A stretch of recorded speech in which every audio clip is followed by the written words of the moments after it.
আপনার মরণ আল্লাহ ফাইসালা করে থাকে, ওই জায়গায় আপনার মরণ হবেই, কেউ ফিরাতে পারবে না। সুতরাং বিশ্বাস রাখতে হবে মরণ যেহেতু একদিন হবেই, তো ভালো পরিবেশে ভালো আমলওয়ালা অবস্থায় মরার দরকার আছে না নাই? আমার ভাই, প্রাসঙ্গিক কথা শেষ। যে সূরাটা তিলাওয়াত করছিলাম, সূরাটার নাম কি বলছিলাম? সূরাতুল ইখলাস, কুল হুয়াল্লাহর সূরা। এই সূরার আরেকটা নাম হলো সূরাতুত তাওহীদ। এই সূরার আলোচনাটা সংক্ষেপে করে শেষ করব, কেউ উঠবেন না ইনশাআল্লাহ, কেমন? আমার ভাই, পয়গম্বর মানুষকে কালিমার দাওয়াত দেয়, পয়গম্বর আল্লাহ তাআলার কালিমার দাওয়াত দেয়। মুশরিকদেরকে নবী ডাক দেয়া বলে, মুশরিকের দল, আল্লাহ তাআলা যারা কেউ নাই, তোমরা ঈমান গ্রহণ করো। মুশরিকদেরকে কালিমার দাওয়াত দেওয়ার পর মুশরিকরা তখন পয়গম্বরকে বলে, মুহাম্মদ, যে আল্লাহ তাআলার কালিমার দাওয়াত আমাদেরকে তুমি দাও, যে আল্লাহর প্রতি ঈমান গ্রহণ করার কথা আমাদেরকে বলো, যে আল্লাহ আমাদেরকে জান্নাত দিবি তুমি বলো। ও মুহাম্মদ, ওই আল্লাহ তাআলার বংশ সম্পর্কে আমাদেরকে বলো, ওই আল্লাহ তাআলার মা কথা বলো, ওই আল্লাহ তাআলার বিবির পরিচয় আমাদেরকে বলো, ওই আল্লাহ তাআলার সন্তান সন্ততি সম্পর্কে আমাদেরকে বলো। ওই আল্লাহর বংশ সম্পর্কে যখন মুশরিকরা আল্লাহর নবীকে প্রশ্ন করেছেন, আল্লাহর পয়গম্বর চুপ, কারণ ধর্মীয় কোনো কথা নবী নিজে থেকে বলতেন না। আল্লাহ তাআলা ওহির মাধ্যমে নবীকে জানাইলে তারপরে বলতেন, ঠিক কিনা জোরে কোন? আল্লাহ তাআলার নবী চুপ। আল্লাহ তাআলা বলে, জিব্রাইল যা বাবার নবীকে আমার সালাম বল, আর আমার নবীকে জানায় দাও কুল হুয়াল্লাহু আহাদ। ও নবী, আপনি তাদেরকে বলে দেন, আমি আল্লাহর বংশ টংশ কিছু নাই, আহাদ, আমি আল্লাহ হইলাম একক। আল্লাহ কি? একক। আল্লাহ তাআলা বলে, আহাদ, আমি আল্লাহ একক। আমি আল্লাহর আগে পরে কেউ নাই, হবেও না, ছিল না, হওয়ার সম্ভাবনাও নাই। আহাদ, আমি আল্লাহ একক। মোকাবেলার দিক থেকে আমি আল্লাহর আগে পরে কেউ নাই, হবেও না, ছিলও না। যেই সত্তার আগে পরে কেউ নাই, হবেও না, ছিলও না, হওয়ার সম্ভাবনাও নাই, ওই সত্তার নাম জোরে কোন কে? দেখেন, এই পৃথিবীতে একটা মানুষ পৃথিবীতে জন্মগ্রহণ করার পর সবার আগে সর্বপ্রথম যেই সত্তার পরিচয় সবার আগে মানুষ জানা দরকার, ওই সত্তাকে। এখন আমরা দুঃখের বিষয়, আমি আমার সন্তানকে দুনিয়ার পরিচয় আগে শিখাই। সন্তানকে বলে, ওরে সন্তান, ওইটা তোর মা, ওইটা তোর বাবা, ওইটা তোর খালাম্মা, ওইটা তোর দাদা, ওইটা তোর নানা। সন্তানকে দুনিয়ার বিভিন্ন পরিচয় দেওয়া হয়, কিন্তু সন্তানকে আল্লাহর পরিচয় দেওয়া হয় পরে, ঠিক কিনা জোরে কোন? আগে হয় না। আরে তোমার তো আগে বলা দরকার ছিল, ওরে আমার সন্তান, ওই যে গাছের পেঁপে পাবদাটা বানাইছেন তোমার আল্লাহ, গাছের নারকেল বানাইছেন তোমার আল্লাহ, বিভিন্ন আকাশ জমিন বানাইছেন তোমার আল্লাহ। ওই সন্তানগুলিকে ছোটবেলার থেকে কার পরিচয়ে বড় করার দরকার? জোরে কোন কার? আল্লাহ তাআলা। এ ভাই, এখন আমরা আমাদের সমাজে অনেক মহিলা আছে বেহায়া, আমল ছাড়া সন্তানদের কুলি নিয়ে টিভি দেখে, আর কইটা ওই নায়ক, ওইটা ওই নায়ক, ওইটা ওই শিল্পী, ওইটা ওই শিল্পী, বক্কর চক্কর আছে না নাই?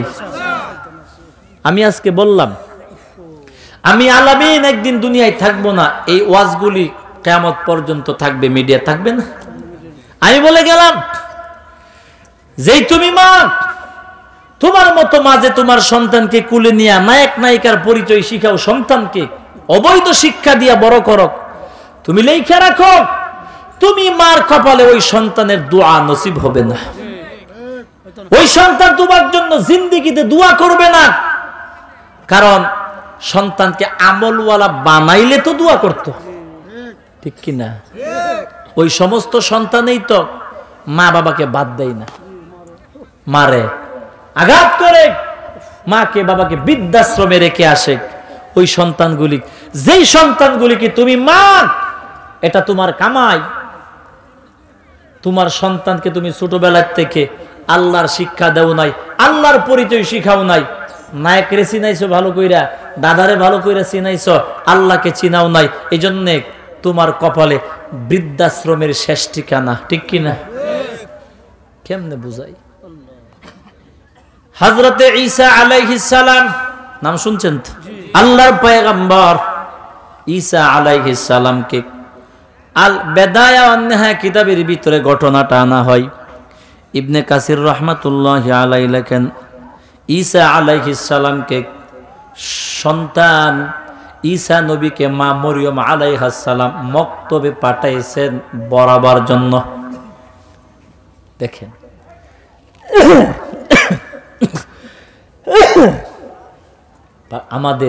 আমরা সন্তান ধর্মীয় কোনো কাজ টাজ করতে পারলে গর্ব করা দরকার, ঠিক না? কিন্তু না, আমাদের মা বোনেরা সন্তান একটা গান গাইতে পারলে আয় আমার সন্তানটা গান গাইতে পারে, আজীব কারবার। গুনার জিনিস নিয়ে আমরা গর্ব করি না। আমরা তো গর্ব করা দরকার সন্তানের আমল নিয়ে। কি বলেন? সন্তানের আমল নিয়ে গর্ব করা দরকার, যে আমার সন্তানটা ওই আমলটা শিখছে, এটা আমি মার গর্ব। তুমি ওই এইটা না কইরা তুমি তোমার সন্তানের দুনিয়ার গুনার জিনিস নিয়ে গর্ব করো, তো তোমার কপালে সন্তানের জাডার বাড়ি হবে না তো কার বাড়ি হবে? তা তোমার দোষ,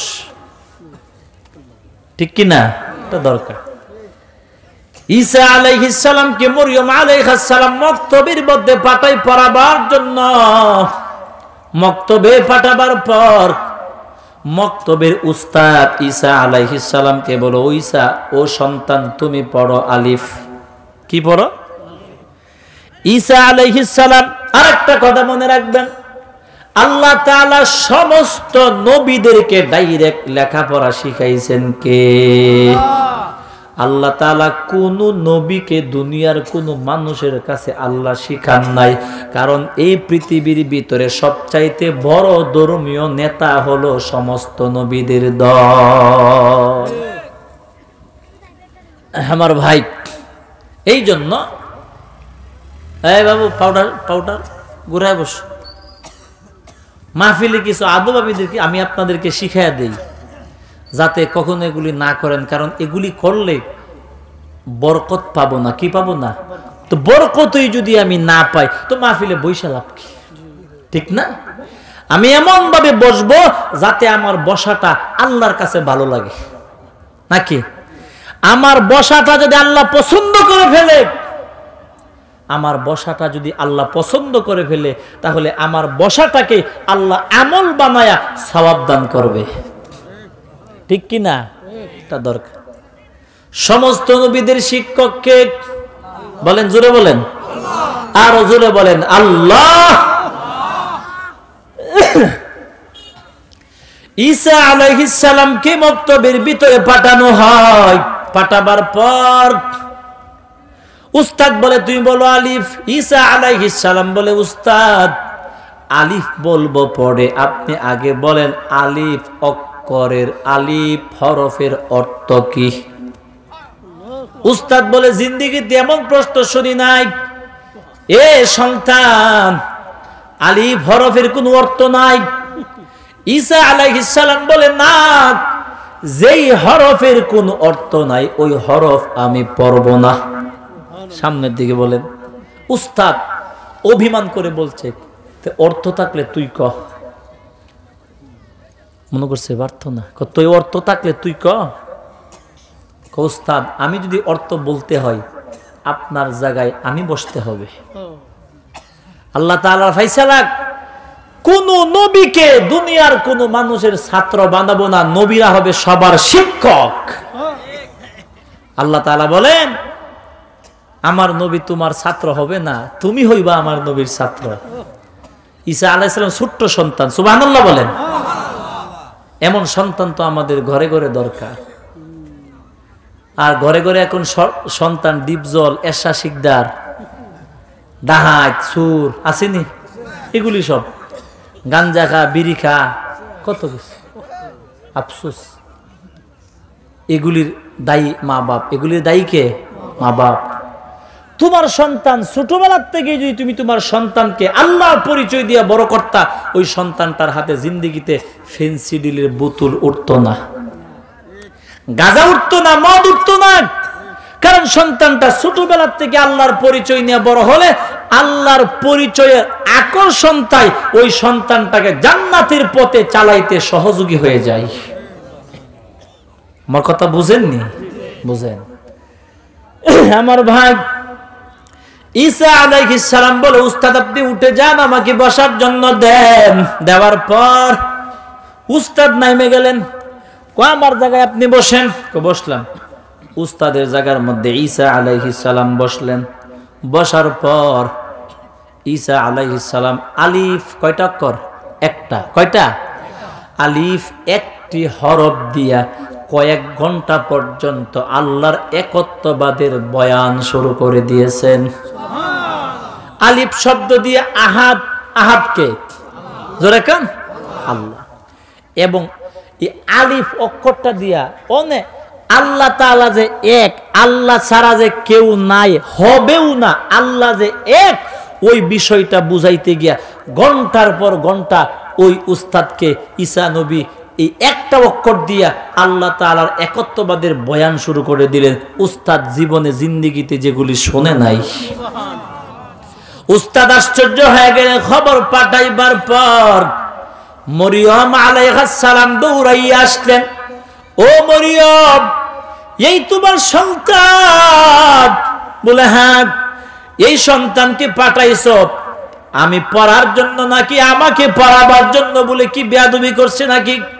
উস্তাদ বলে, মরিয়ম বেয়াদবি করে নাই, তোমার সন্তান আমাকে আল্লাহর একত্ববাদ সম্পর্কে যে কথাগুলো আমাকে শোনাইছেন, আমি আমার জীবনে এই কথাগুলি কখনো শুনি না। এমন কথা আমারে তোমার সন্তান বুঝাইছেন, জানাইছেন, শুনাইছেন। মরিয়ম আলাইহিস সালাম গর্ব করে বলে, দেখতে হবে না কার সন্তান? আরে আমার সন্তান তো ওই সন্তান যেই সন্তান দুলনার মধ্যে থাকা অবস্থায় বলেছিল, ক্বালা ইন্নী আবদুল্লাহ, আমি তো আল্লাহর গোলাম। আমার যেই সন্তান দুলনার থেকে বুঝতে পেরেছেন যে সে আল্লাহর গোলাম, ও নবীর উম্মত, এই জন্য এমন আমলওয়ালা সন্তান দিয়া মুসলমানের মেয়েদের গর্ব করা দরকার, ঠিক কিনা? এখন মুসলমানের মা বোনেরা আমলওয়ালা সন্তান দিয়া গর্ব করে না, ওই উল্টা পাল্টা বেআমলি সন্তান দিয়া গর্ব করে। মা, তোমার একটা কাগজে তুমি লেখে নাও, আমি বলে গেলাম এমন আমল সারা সন্তান দিয়া যদি তুমি গর্ব করো, লেখবা রেখে রাখো কাগজে। যখন বৃদ্ধ হইবা, বৃদ্ধাশ্রমে যাইবা, অথবা সন্তানের লাত্তি উষ্টা খাইবা, কারণ তোমার সন্তান তোমার খেদমত করবে না, কারণ তোমার সন্তানের ভিতরে আল্লাহর পরিচয় নাই, ঠিক কিনা? জোরে কোন। বুঝতে হবে। আরে আমি আলেম, আমার বাকি 3 ভাই, আমি সহ 4 ভাই। আমরা কেন আমার মাকে কষ্ট দেই না? কারণ আমরা বুঝি আমার মা আমার সম্পদ, আমার মা আমার রহমত।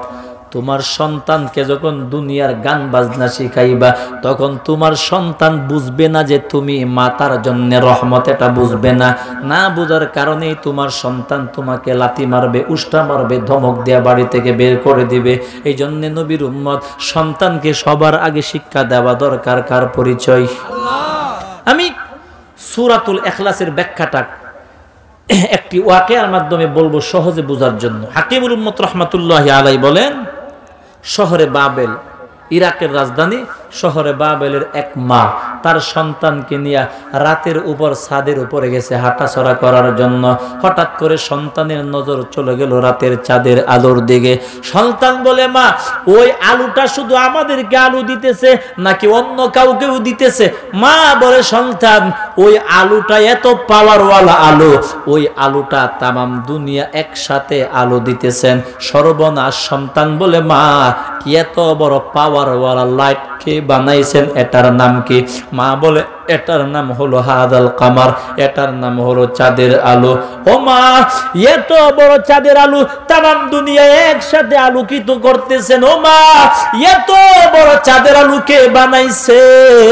মা বলে সন্তান, এত বড় পাওয়ারফুল ওয়ালা চাঁদের আলো বানাইছেন তোমার আল্লাহ। সন্তান বলে মা মানিল্লাহ, আল্লাহকে আল্লাহকে আমাকে চিনায়া দাও, আমি তো আল্লাহকে চিনি না। ও সন্তান মা পেরেশানির মধ্যে বইরা বলে আল্লাহ আমার সন্তান এত ছোট্ট সন্তানকে আমি কেমনে তোমার পরিচয় শিখাই? মা ভয় পেয়ে গেল, আমি যদি আমার সন্তানকে আমার আল্লাহর পরিচয় যদি না শিখাই, আমার সন্তানটা জাহান্নামে হবে, আমার সন্তানটা মনে করবে আল্লাহ বলতে মনে হয় কেউ নাই।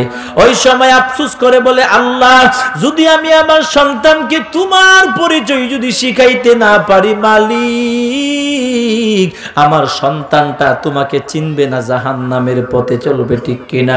মা পেরেশানি হয় বলে আল্লাহ এখন আমি আমার সন্তানকে কি করব? আল্লাহ তাআলা বলেন ওয়া কানা হাক্কান আলাইনা নাসরুল মুমিনিন, ওয়া কানা حقا علينا نصر المؤمنين।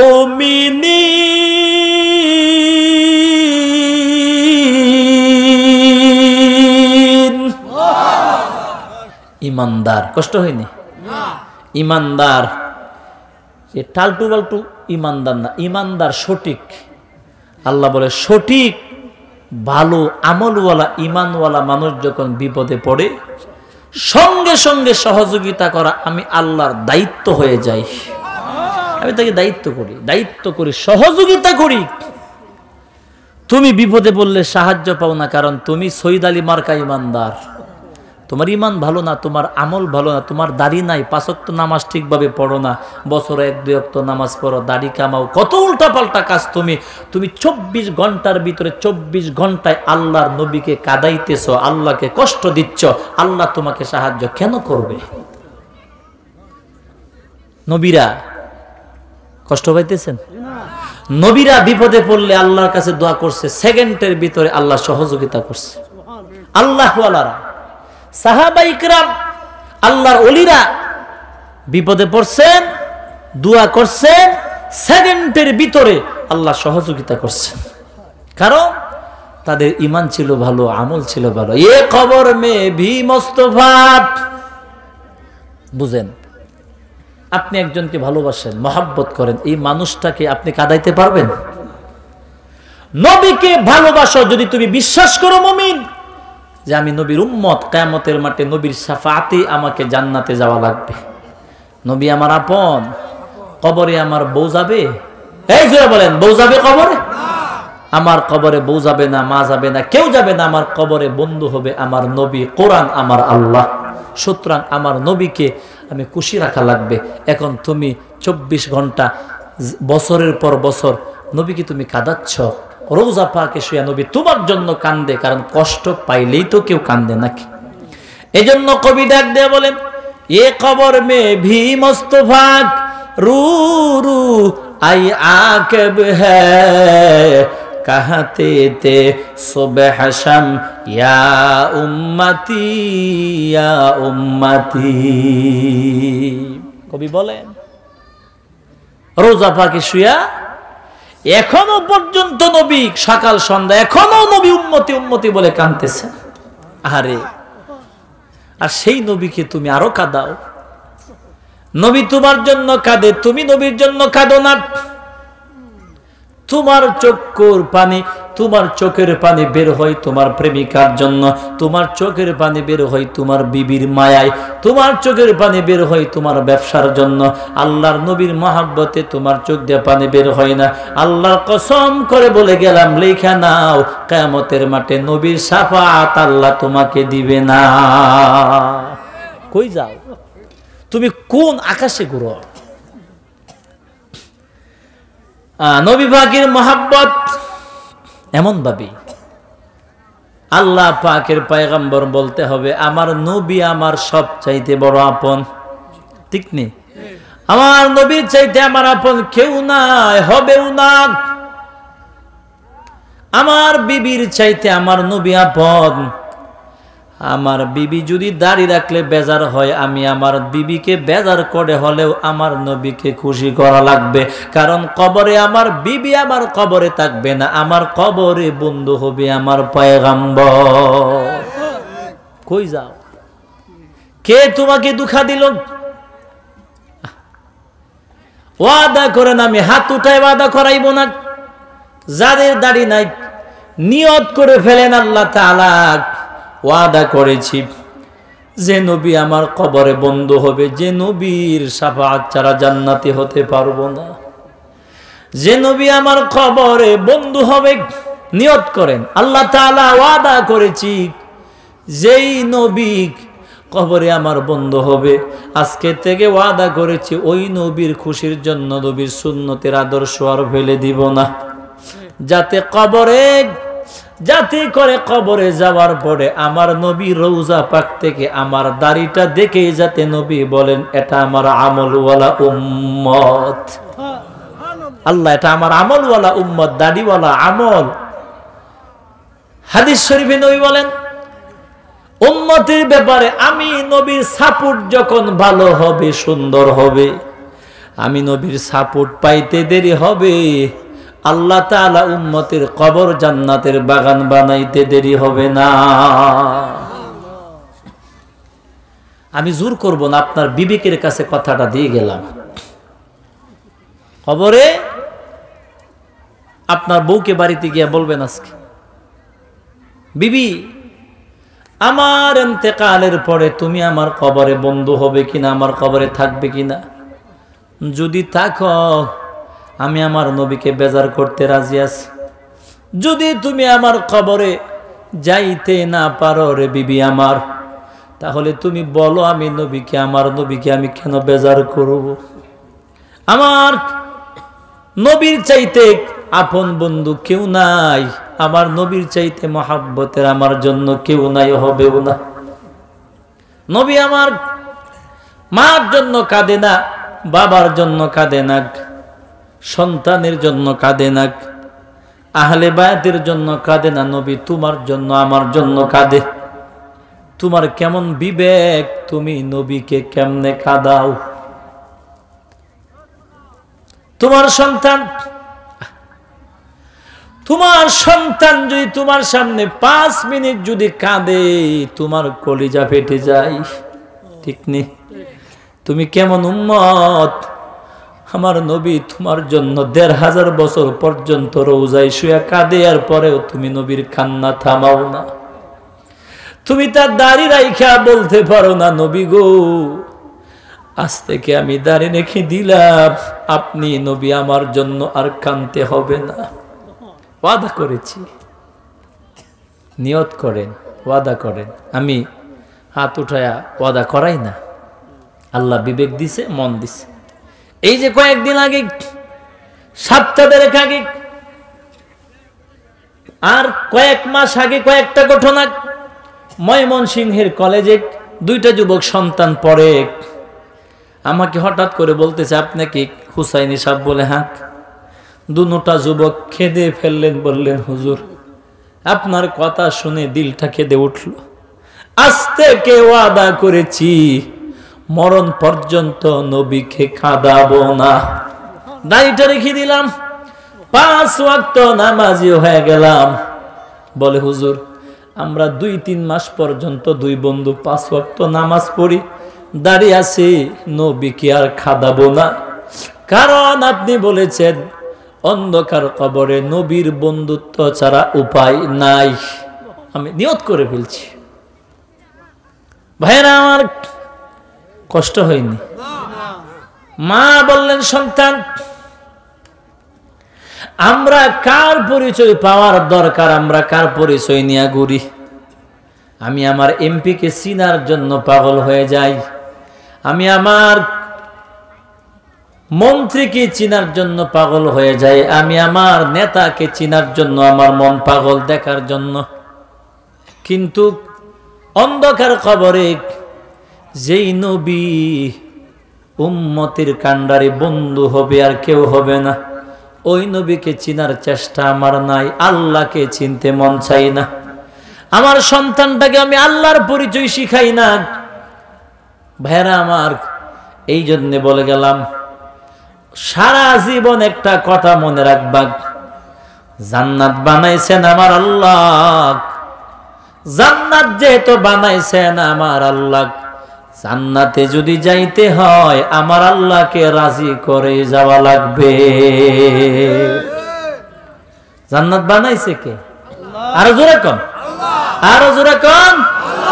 জান্নাত যেহেতু বানাইছেন আল্লাহ, আল্লাহর বানানো জান্নাতে অন্য কেউ তোমাকে দিতে পারবে না।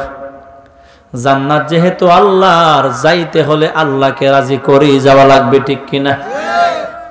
জান্নাতের মালিক আল্লাহ নবীকে বানায় দিচ্ছেন। নবী পাক বলেন, কিয়ামতের মাঠে জান্নাতের চাবি আমি নবীর হাতে আল্লাহ তাআলা দিয়ে দিবেন। আমি নবী সর্বপ্রথম জান্নাতের দরওয়াজা আমি নবী খুলে দিব সবার আগে। আমার ভাই, কয়দিন পাগলামির জীবন চালাইবেন?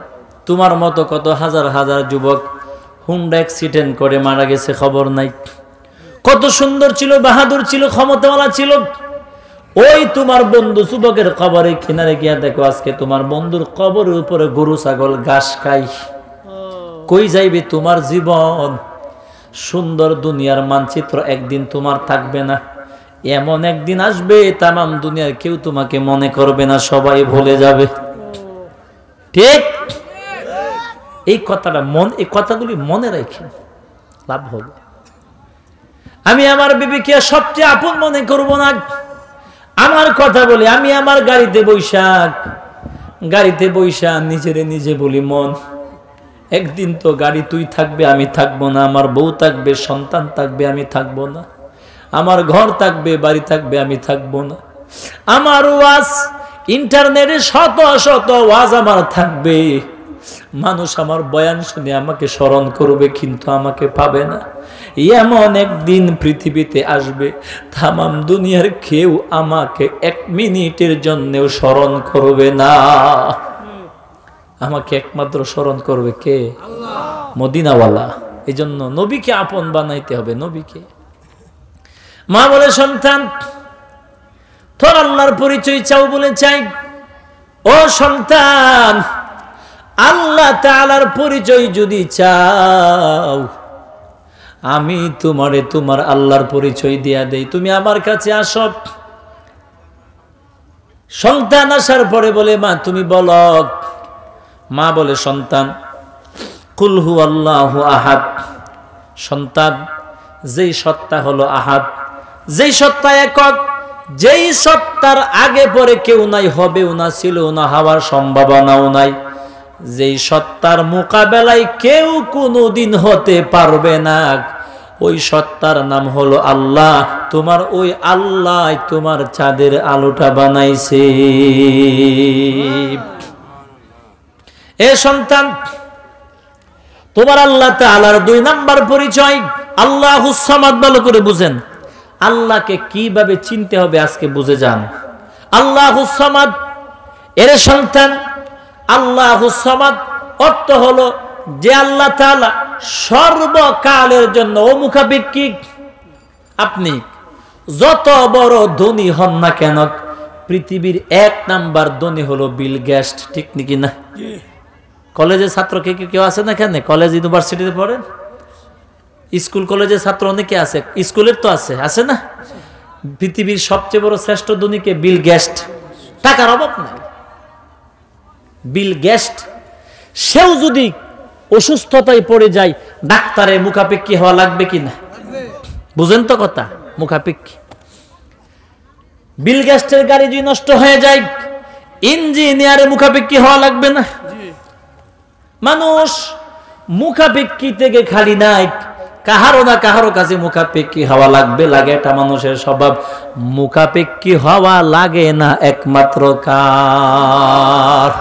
সন্তান বলে, মা বলে, সন্তান যেই সত্তার কখনো মুখাপেক্ষী হওয়া লাগে নাই, লাগবেও না, লাগার সম্ভাবনাও নাই, ওই সত্তার নাম আল্লাহ। তোমার ওই আল্লাহ তোমার ওই চাঁদের আলোটা বানাইছে। সুলতান বলে, মা আমার আল্লাহ তাআলার 2 নাম্বার পরিচয় পাওয়ার পরে বুঝলাম আমার আল্লাহ তাআলার চাইতে ধনী দুনিয়াতে কেউ নাই, হবেও না। কারণ সর্বদিকে যে কমপ্লিট, সর্বদিকে যিনি কমপ্লিট পরিপূর্ণ, তারই তো মুখাপেক্ষী হওয়া লাগে না, ঠিক কি না? সব দিকে পরিপূর্ণ কে? আল্লাহ তাআলা। 3 নাম্বার পরিচয়